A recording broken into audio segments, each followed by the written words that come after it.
Alright everybody, what's going on? It's me, Predictablenova, and here today I have another speed artwork for you. It is one that was kind of requested by Mr. Dave the Raid 411, and basically it's his clan tag Team411. Pretty interesting.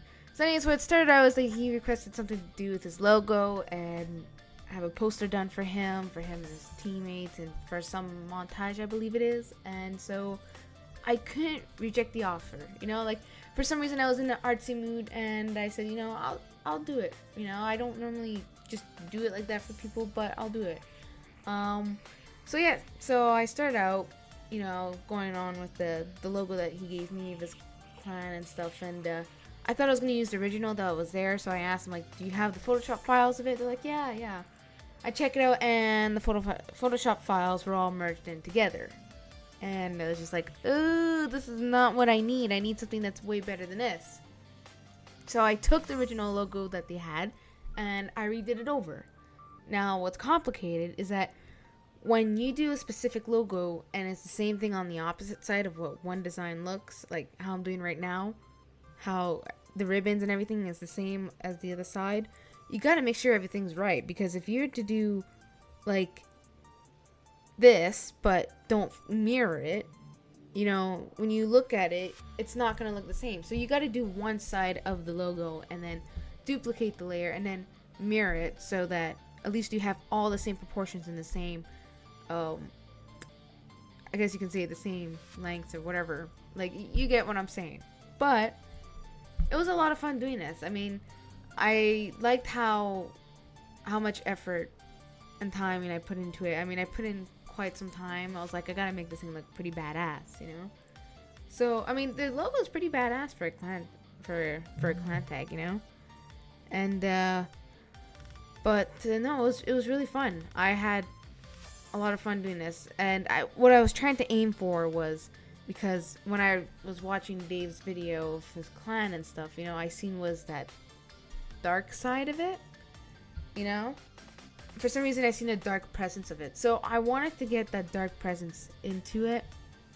So what I pretty much did was I kind of went with darker colors. And I noticed that when Dave had his logo and stuff, it was blue. So I wanted to use those blue tones and bring it into this logo again. But mix and match with the blue tones using a red.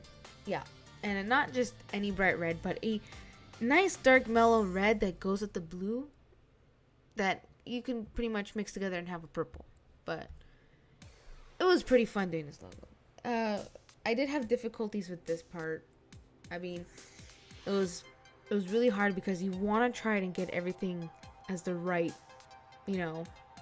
distant from where I'm guessing it's the handle of the blade or something, but you see what I'm doing right now. But you can see all those grid lines. That thing is friggin' helpful. I always use those and they work out amazing. It's guidelines basically, and you want to use guidelines when you make logos like this. And in fact, it's better off to use Adobe Illustrator than Photoshop, because Adobe Illustrator doesn't use pixels. But Photoshop pretty much, even though it has the pixels, you have plenty more tools to use and varieties and sketches and ideas of what to do. I find Illustrator's not my kind of thing, but I keep saying buts, but it doesn't matter anyways. I kind of wanted the logo to pop out, so what I did was I duplicated the logo of it, and I took a Gaussian blur and I motioned it, so it made everything pop out like in the back of it, even though the logo's just standing there. And then I took another layer and I took the logo again, and I changed the colors around in the back using a certain setting. So you want to have that dark presence and then that bright glow on the side, showing like I'm watching you.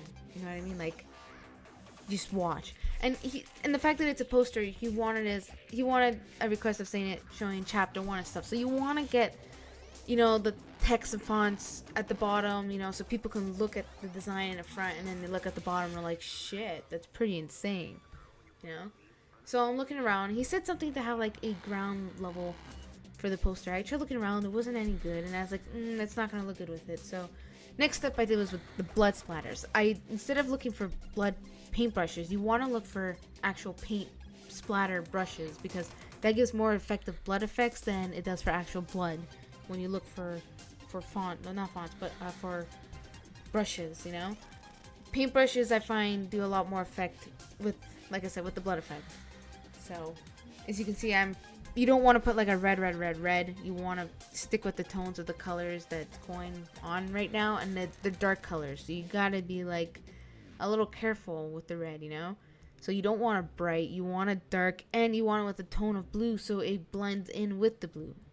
So with that being said, it was a lot of fun doing this. I mean, I liked how I had the shattered pieces in the back because it actually looked like it was coming out of somewhere, you know. And that's what you want. You want the logo to pop out and stand out, because if it wasn't a logo there and stuff, I don't know. I mean, you want to have, that's the main ideal of the poster when he gave me the request for his logo to be on there. So when he says, okay, I want like the logo on the poster and stuff, and you know, saying chapter 1, so okay, so you want is that not the poster, you want the logo to pop out. If you don't have that logo to pop out and you just have a plain poster, you want people to see the logo and say, shit, what's going on here? And then showing the clan tags, well, not the clan tags, but the gamer tags of the people, of the teams that he has. I put them around the logo because where else can you place them, you know? But when I put them around the logo, I want to show that the wings of what he has on the logo, I want it to go with it. I want it to shape with it. I didn't want it spreading everywhere around, because then people are going to look for the names. You want it all there, okay? It's like one of those leaves that they have, you know, like, what is it called again? It's like this thing in Italy where you have like the leaves going around, you know, it's like all tangled, thorn bush, whatever, and you have them on the head. It's kind of like what Jesus wears, but never mind about that. Also, we want to have the date of the poster of this montage is coming out. So he wanted chapter 1, he wanted the date for it. I didn't know if he wanted any quotes under it that he had or anything, but if he did, and Dave, if you're watching this and you do have a quote for the poster that you want at the bottom, you can still fill it in at the bottom. What you want is, though, not a short quote, you want a long quote, because you have chapter 1 that shows long, and then you have the date and it shows short. If you put another short thing at the bottom, it's not going to look right. You kind of want to have something else that's long that's going to pop out. So you want to have like the long font text popping out, then you want the small date, and then you want a long quote, and then you want the names on the side, because, you know, having them, like I said, having them spread out doesn't work. But I do hope you guys enjoy. It puts smoke effect to it and stuff. So anyways, rate, comment, subscribe, tell me what you think, and yeah, I'm doing these now. So if ever you are interested in one and you like to have one of these done for a clan or something, contact me. My description and stuff is right there in the video. Music is all from Machinima Sound, and I no longer do these for free. I now charge people for this because it does take a lot of work, and I need to save up money for something that's happening in the fall. So once again, I hope you guys like it. Adios.